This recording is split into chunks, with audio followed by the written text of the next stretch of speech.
I will not be covering the DLC in depth in this review. Just like my previous video, I will focus mostly on the main story, but this time I have more to say about the side quests and other activities. Spoilers for Dragon Ball, Dragon Ball Z, and some of Dragon Ball Super after the intro. Hey Vegeta! I'm reviewing you!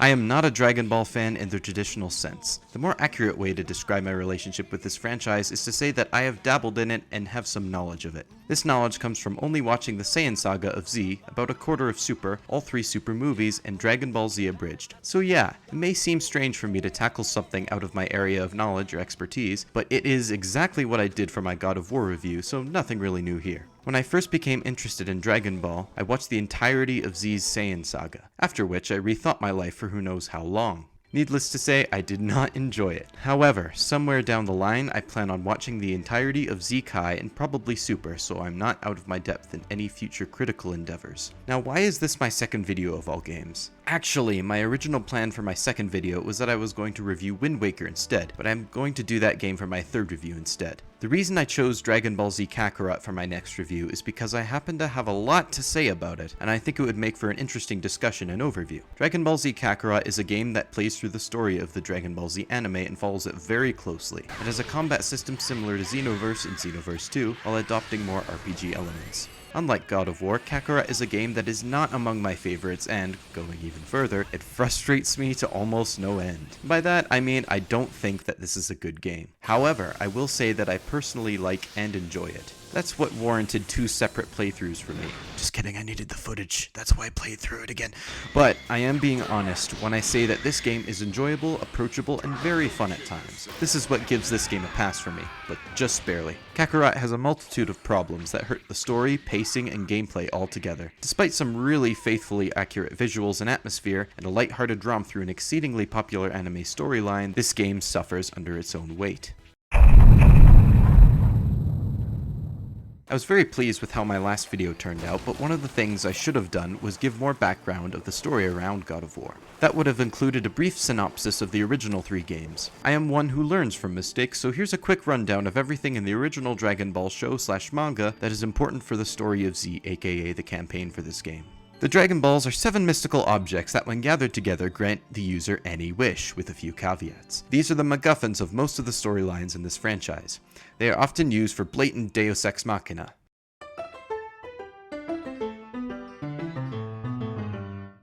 Someone died? No. A whole group of people died? Just someone puffed the magic genie dragon and wished them all back. What's that? You can't bring back the same person twice. Just find a different set of Dragon Balls on a different planet. What's that? You can only wish one person at a time with those Dragon Balls? Or not anymore, apparently. It's not a problem. Ugh. Sorry for the tangent. So to start off, Goku is a weird kid who runs into a girl named Bulma, and they go on adventures and meet guys like Krillin, Goku's best friend, Yamcha, the most pathetic character, Master Roshi, Goku's master, Chi-Chi, who later becomes Goku's wife, and others. Goku decimates an army called the Red Ribbon Army, converts Tien Shinhan and Chiaotzu into good guys, he kills a guy named King Piccolo, who's the other half of Kami, Guardian of Earth, who spits out an egg which makes Piccolo Jr. Piccolo fights Goku in the Tenkaichi Budokai, or World Martial Arts Tournament, and loses to him. There, that's the most I can get into the original Dragon Ball story without wasting too much time, and inadvertently showing that I haven't watched that show either. Let's move on to the story of this game now. I know a lot of people love this game and this franchise, so I will try to be conservative with my constructive criticism. It does come from a place of wanting a better story and gameplay experience overall. Just so you know, Dragon Ball Z Kakarot is split into 4 sagas: the Saiyan saga, the Frieza saga, the Android/Cell saga, and the Majin Buu saga. This game is really long. 5 years after the original Dragon Ball story ends, we open up with Goku image training against Piccolo. This is where the first battle takes place. Goku and his son, Gohan, make their way home after fishing it. What? How did he reattach that? Believe me, this is not the weirdest thing you will witness in this game. Also, walls of text. Many walls of text. The cutscenes also go on for far too long and break up the pacing way too much. They then make it home as they get ready to leave to go to Kame House, where Master Roshi, Krillin, and some of his other friends reside. Not long after they arrive at Kame House, a mysterious pod enters the Earth's atmosphere. A strange man exits the pod and makes his way over to Kame House because he can sense power levels with his scouter device. The man arrives and reveals himself to be Goku's brother, Raditz. That's right, Goku is actually an alien, a Saiyan to be more specific. His real name is Kakarot. Apparently he was supposed to destroy all life on the planet and sell it to the highest bidders, just like the other Saiyans, but that didn't happen. Raditz wants Goku to join him, but Goku refuses to believe him. They then fight, and Goku is hopelessly outmatched against his brother, who has a power level of 1500, while Goku only has a power of 334, or 416 without his weighted clothing. Raditz takes Gohan and leaves. Piccolo then shows up, and Goku and he decide to make a temporary truce to take this fiend down. They find Raditz and fight him, but they are still outmatched, as Piccolo is only roughly as strong as Goku. Piccolo decides to charge a powerful attack, but it takes a long time to finish, so Goku has to distract Raditz until it is finished. Goku grabs Raditz's tail, which immobilizes him. Things are looking up until Goku is an idiot and falls for Raditz's pleas for mercy. Just then, Gohan's power skyrockets, and he lands a devastating headbutt on Raditz's poor armor. Goku seizes the opportunity to grab his tail again. Wait, no, he doesn't do that. Instead, he puts him in a full Nelson and sacrifices himself to kill Raditz. I feel like this could have been avoided if some critical thought were involved. Both Saiyans die, including Goku, but thanks to the Dragon Balls, there are no stakes or consequences for this turn of events. Unfortunately, Raditz's scouter was on and transmitted all the information about the Dragon Balls to two even stronger Saiyans a galaxy across. They all decide to train up for the arrival of these two enemies that will arrive in approximately a year. Piccolo kidnaps Gohan, forces him to survive in the wilderness for 6 months before training him for another 6 months. Gohan is like 5 years old. I'm not even going to go into why that makes no sense. Goku is given his body in the other world, the Dragon Ball equivalent of the afterlife, thanks to Kami, and is tasked with traveling Snake Way to get to King Kai's planet so he can train as well. Goku gets to King Kai's planet, is forced to tell him a joke. Have a nice trip! See you next fall!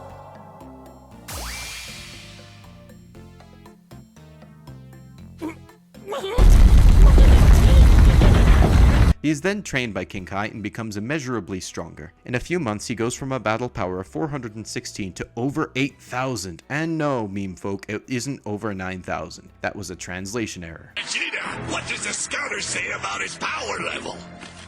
It's over 9,000! What, 9,000?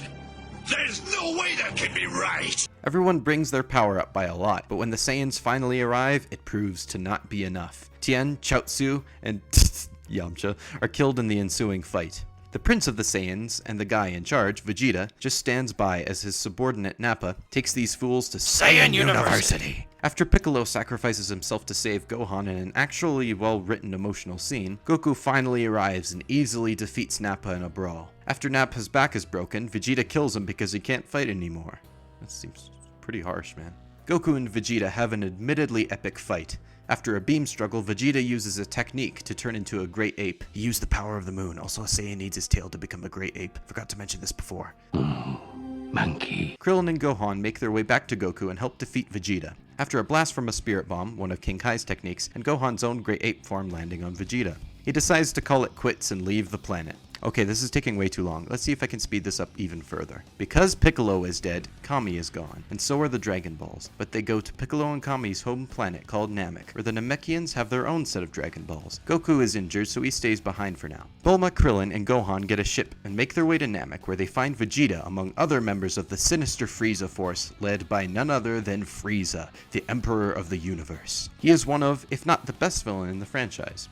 Probably. Vegeta, who used to work for Frieza, decides to betray him, taking the Dragon Balls for himself instead of letting Frieza wish for immortality. After Vegeta commits some murders and becomes stronger after near-death experiences, Saiyan Biology 101, he decides to team up with Krillin, Gohan, and Dende, a Namekian child they befriended. Because the Ginyu Force shows up, Frieza's most elite warriors. When they arrive, Captain Ginyu takes the Dragon Balls to Frieza as the three fight Guldo, who dies, and then Recoome. Recoome proves to be too strong for any of the three to handle, but Goku arrives just in time to save everyone and defeat Recoome and Birder. Jice leaves to get Ginyu's help, and Goku fights both of them and gets his body switched with Ginyu, but then not anymore, and our heroes win for now. Do you see why I dreaded writing this summary? The Dragon Balls are used to bring Piccolo back to life, which wishes Kame back, and thus the Earth Dragon Balls, and bring him to Namek. But before Vegeta can wish for immortality, Guru, the Elder of Namek, dies, and thus the Dragon Balls are turned into stone and Purunga the Dragon is gone. Frieza shows up and fights Vegeta, transformed into his second form, fights Piccolo, who becomes ridiculously stronger after fusing with Nail, another Namekian. Then Frieza transforms into his third, which doesn't matter, and then his final form, which absolutely decimates everyone until Goku shows up to fight. Krillin dies, then Goku becomes Super Saiyan and beats Frieza, and Namek explodes, but everyone is safely transported back to Earth, and the Namekians are given a new home. Goku is alive, but doesn't get back to Earth for another year. Just before he gets back, Frieza returns as a cyborg with his father, and Vegeta and Bulma's son from the future named Trunks comes from the future, and okay, do you know what? No! No! I just wrote 3 pages worth of this game's story, and I'm only halfway finished with it. I'm just gonna make it as simple as possible for the next 2 sagas, because this plot really doesn't matter that much. Cell is the main villain of the next saga, and is a bio-android from the future, and is composed of DNA of characters like Goku, Vegeta, Piccolo, and Frieza. His goal is to reach his perfect form and do whatever. He is actually my favorite villain, at least in the abridged series. Now allow me to reprise. E is for eccentric, just listen to my song. C is for completion that I've waited for so long. T is for the terror upon you I'll bestow. My name is Perfect Cell, and I'd like to say, hello. But the actual storyline is filled to the brim with inconsistencies, time travel, terrible pacing, and you can absolutely tell that Cell was not originally supposed to be the main villain, but these androids were. But Akira Toriyama's editors would not get off his case, and it shows. Majin Buu is the villain of the next saga. He's a demon made out of cotton candy who gets many of the characters to fuse together to make stronger fighters. His goal is to destroy everything, apparently. He dies. All around me are familiar faces. As you can tell by my tone, the story of this game, and thus show/manga, goes on for way too long, and more importantly relies much more on plot details and spectacle rather than a well-crafted story. There may be 2 characters in this game that have actual arcs. Those 2 characters are Piccolo and Vegeta, who are already too similar personality and character-wise that it doesn't really matter in the first place. For this game's storyline, we constantly get what, who, how, where, and when explanations, but never why. Why is Frieza such a bad guy? What is his motivation? Beats me, bro. Why is Cell such a bad guy? What is his motivation? Who cares? He could do the Kamehameha. Why is Majin Buu such a bad guy? You get the idea. The villains often drive the stories for this franchise, as Goku has a flat character arc, but the villains are not interesting, mechanically speaking. As entertaining as Frieza and Cell are, having memorable personalities, cool power sets, and a goal in mind does not make a good villain. Majin Buu is just the worst. He has nothing. He is a nothing character with an annoying voice and no real personality. Kid Buu specifically is just evil and chaos incarnate. Never have I seen that before. I get that he is a force of nature, but there is nothing particularly intimidating or interesting about him that could warrant a pass from me. Let me give an example of a good chaotic villain.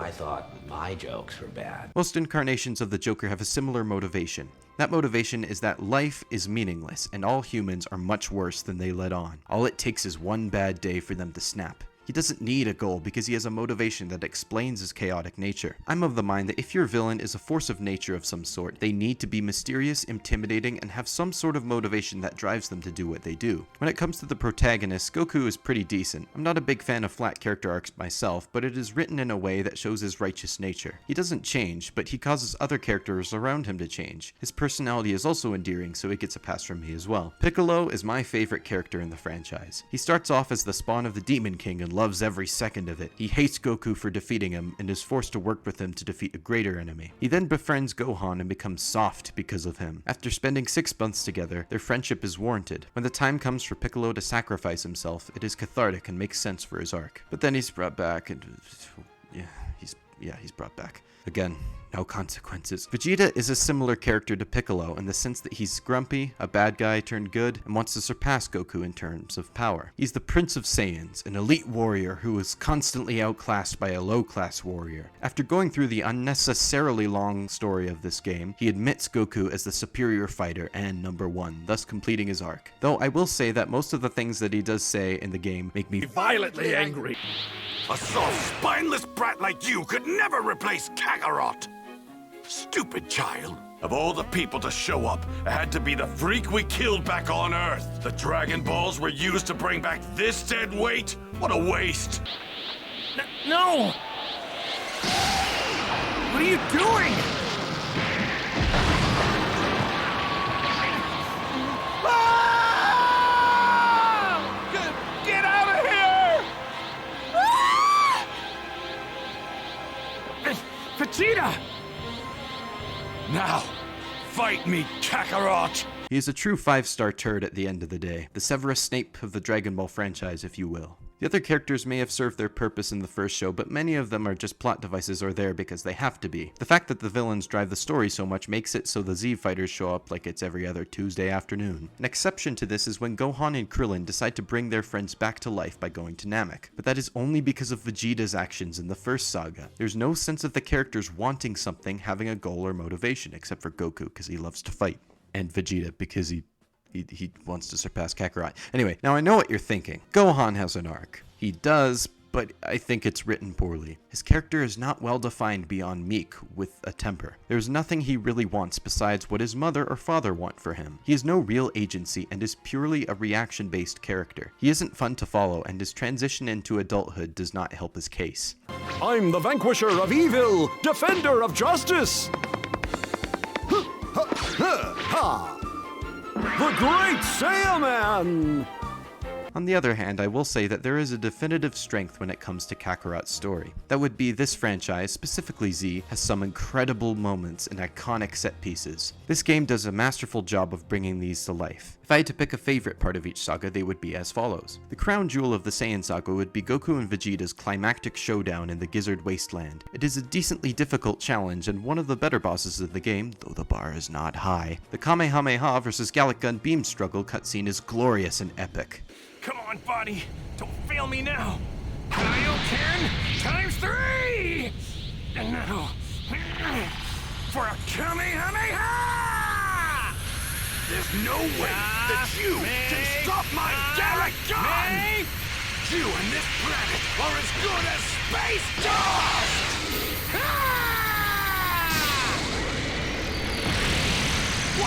What?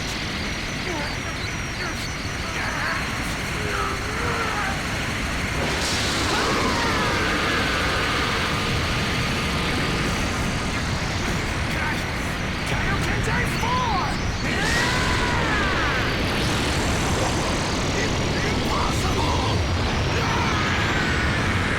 In the Frieza saga, my favorite part would have to be when Frieza pushes Goku over the edge, resulting him in transforming into one of the most recognizable pieces in anime history, the legendary Super Saiyan. Goku!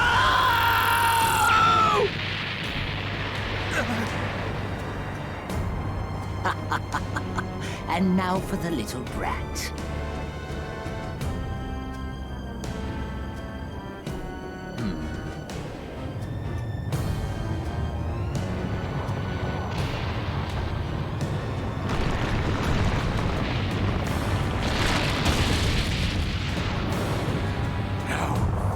Dare you!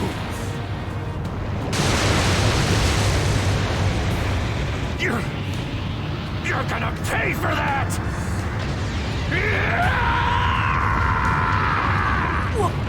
What?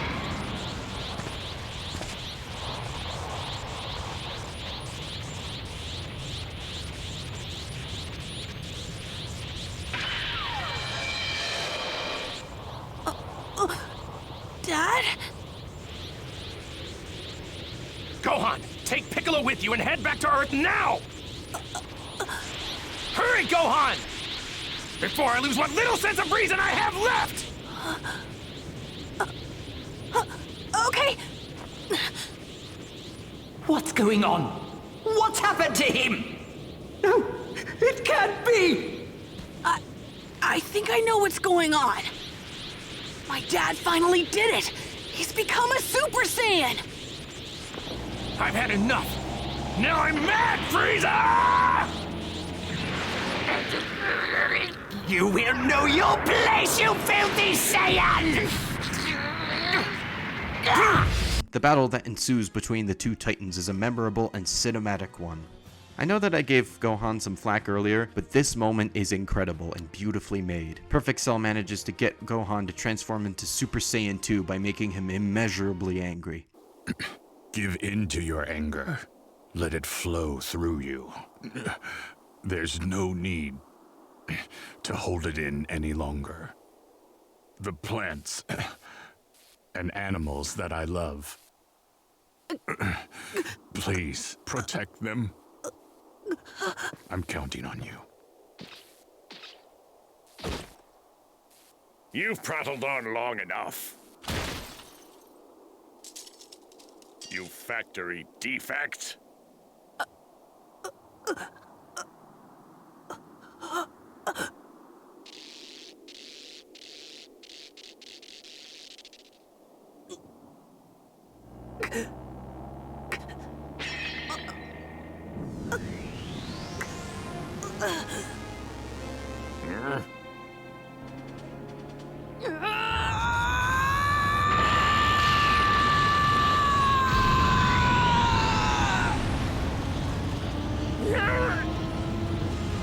Go on!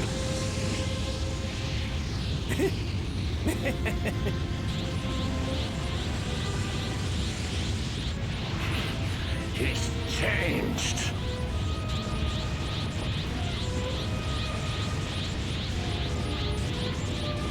The following fight, or curb stomp rather, is perfectly accurate to the source material. In the Majin Buu saga, Vegeta wants the opportunity to fight and finally defeat Goku, because he's been dead for 7 years. He's brought back for the World Tournament, but after some wacky hijinks, Vegeta loses his patience and gets a power boost from an evil fruit fly wizard. Enter Majin Vegeta. He kills a bunch of people just to get Goku to fight him once and for all. They both duke it out, but Majin Buu is about to be released from his cocoon. Vegeta knocks out Goku and fights Buu on his own. He is hopelessly outmatched and decides to sacrifice himself to save the world.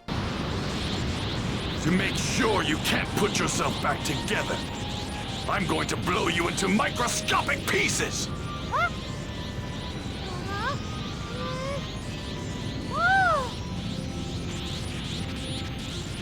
Farewell, Bulma, Trunks. Yes, did you Kakarot?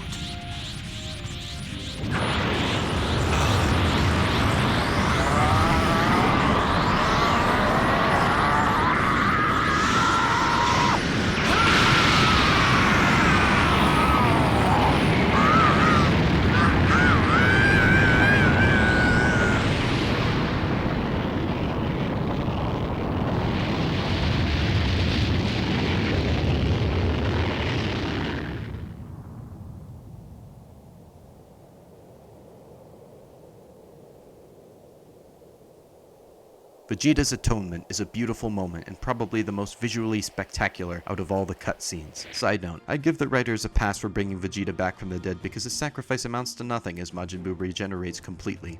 Oh gosh, that is enough story for today. Let's move on to the next section.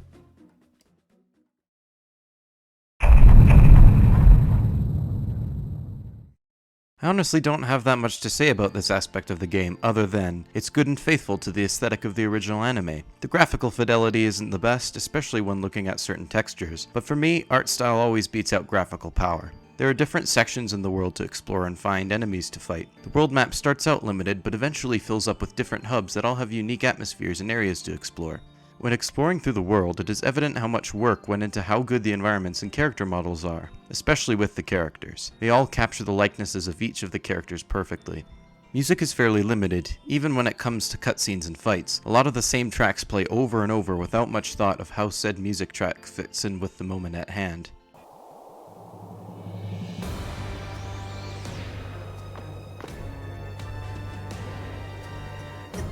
Dad!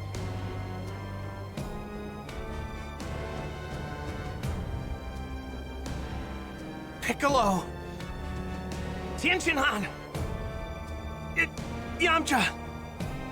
Chiatsu! Kami! They're all gone! I'm not gonna let you get away with this! Overall, I would say that the presentation is Kakarot's strongest area. It is consistent and captures a lot of the feel of the anime.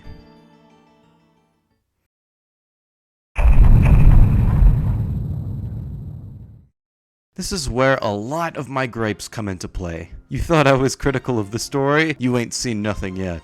Let's start out with the various RPG stuff. The act of leveling up is incredibly staged and intentionally made in a way that gives you a lot of experience for story things, a moderate amount for side quests, and a meager amount for grinding enemies. The best way of getting XP is grinding Sacred Water from DLC 1. Don't tell anybody. The idea of RPGs is that you can grind enemies to get stronger, and isn't that the idea of Dragon Ball in the first place? The only reason to fight enemies in the first place is to get Z-Orbs to help upgrade your character's skill tree. Even then, you can just find them in the overworlds and story segments. In addition, there needs to be a better system for fighting enemies in the open world. If they see you, oftentimes from very far away, they will chase you and force you to fight them whether you want to or not. Maybe you're trying to get to a story segment or collect items or D-medals when a group of enemies show up and forces you to fight them. It is essentially a waste of time. Either have the enemies give you much more experience, or they should not exist in the overworlds except for evil enemies that stay put in their spots until you come to them. Luckily, you can just blast through enemies that are 5 levels weaker than you or more. The characters that are playable are Goku, Gohan, Vegeta, Piccolo, Future Trunks, Vegito, the fusion of Goku and Vegeta, and Gotenks. Support characters are as follows: Krillin, Tien, Yamcha, Chiaotzu, Goten, Kid Trunks, Android 18, and any of the playable characters. You can have 3 characters in your party, including the character you are currently playing as. They all have different attacks, techniques, and skill trees that you can use Z-Orbs to upgrade. The way one gets new attacks for their character is to acquire a certain amount of D-medals and complete a training challenge to unlock the technique. One thing I will say is that some characters are played much less often than others. Future Trunks is the best example. I can recall 2 times throughout the story where I played as him. Yes, he is only in the Cell Saga in the show and manga, but they could have at least not cut the fight between him and Perfect Cell. There are a metric ton of areas to explore in this game that include, but are not limited to, West City, Goku's area, the Lookout, Kame House, and the Tropical Islands, King Kai's planet, Namek, and the Land of the Kais. All of these areas range from small to absolutely massive in size. I believe the largest area is the West City area and the countryside. There are a lot of things to find in these areas, like ore, materials, ingredients, and shops where you buy healing items, and many more things with Zenny, the currency in the game. The community board is terribly conveyed to the player and is explained through yet more walls of text, so I am not going to even bother. It makes you stronger or whatever. You can also gather the Dragon Balls depending where you are in the story, and make up to 3 wishes that include getting more Z-Orbs, Zenny, and to resurrect and fight enemies from earlier in the story. Whenever a wish is made, they scatter to different parts of the world, and the player has to wait 20 minutes in real time to fight them again. Another thing you can do is collect or buy ingredients to make dishes that can boost your stats temporarily and permanently. This is a pretty interesting and deep part of the game that even includes full course meals that can only be made by Chi-Chi and have a really cute cutscene of the character you're playing as and their party eating a massive meal.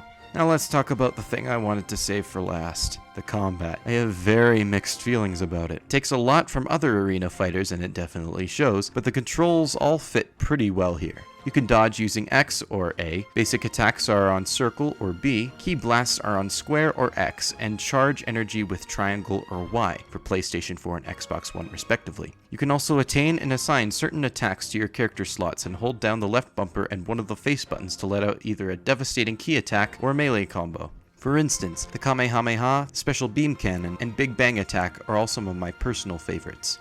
So what's the big problem? Well, it isn't the movement or controls, those are all well programmed and fine and dandy. The problem is the enemy AI in majority of boss battles, with the exception of the main 4 Saga final bosses, funnily enough. I don't understand why the developers decided to rely so much on enemy super armor. Oftentimes they can just shrug off your attacks as if you didn't initiate them, and before you can block or dodge, they retaliate, leaving you vulnerable for like 5 seconds. I get that it should be implemented for a few attacks, but they use it way too much. This is not a difficult game. Nothing Nothing stops you from buying and using a hilarious amount of healing items. The AI isn't particularly smart or aggressive, but this game is annoying very often. There will be times when you unleash a key attack only to be interrupted by a boss cutscene, and your key is still depleted from the attack that didn't happen. Other times you will just be dodging over and over again as the enemy you're fighting is shooting swaths of key blasts. The most infuriating battles are always the ones where you're fighting 2 or more strong opponents. They will almost always attack you at the same time while you are locked on to the wrong person, and it just makes it frustrating. There will be other times when you're focused on one opponent and a massive blast hits you from off screen. Oops!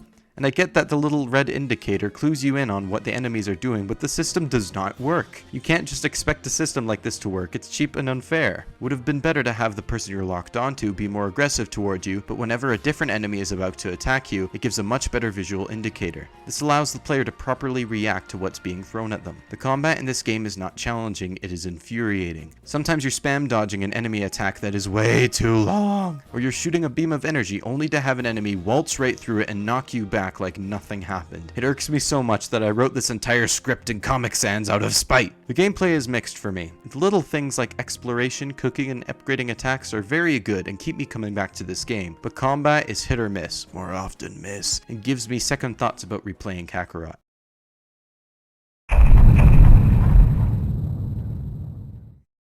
I know this video was much more negative than my last one, but I needed to be honest about its shortcomings. It comes from a place of wanting developers and producers to improve the way they make game mechanics, and writers the way they construct narratives. In the same way, I am also accountable to all of you for how I criticize and write my stuff. What do you agree with? What doesn't sit well with you? Let me know in the comments and we can have a civil discussion. To wrap up, I will reiterate that I very much enjoy this game. It just has quite a few problems that I can't overlook. The story is very surface level and leaves a lot to be desired, yet the battles, moments, and set pieces are impeccable. The combat can be really annoying, but it can also be satisfying sometimes. What I take away from this experience is that something doesn't have to be amazing or even good to be enjoyable.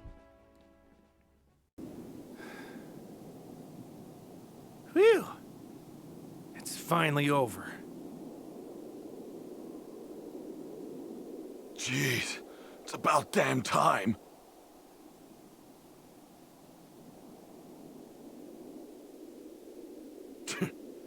What the hell is he smiling about?